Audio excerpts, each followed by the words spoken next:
Is what amounts to a slap on the wrist for a former priest sentenced to 15 months in prison for groping a young girl living with cancer.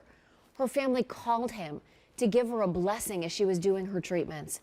See, New Yorker was in the courtroom. She joins us live now from the Justice Center. Now, investigators say there have been prior allegations that former priest abused children all over the U.S. in various cities.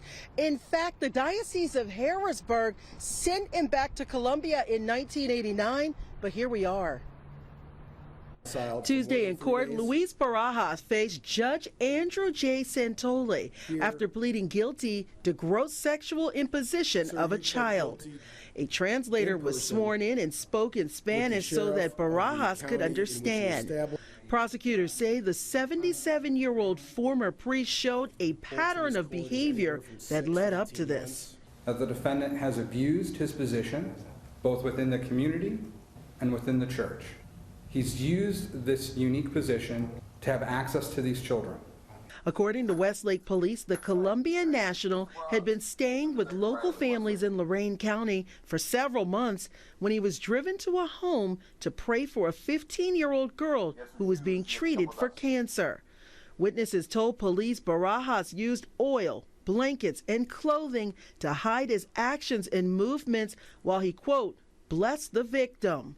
He spent 3.5 months in jail before changing his plea from not guilty, saying he didn't want to put the victim and her family through a trial. If I could go to Colombia in order to live the remainder of my days there in the company of my family.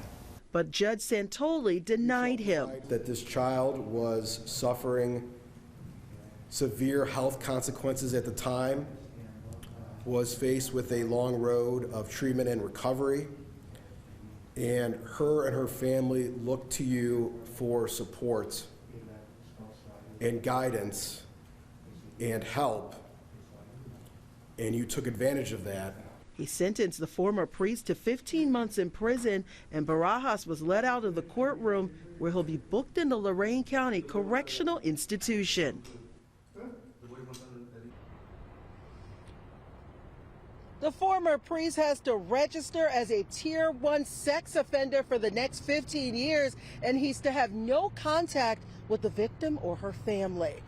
Reporting at the Justice Center, See, New Yorker 19 News.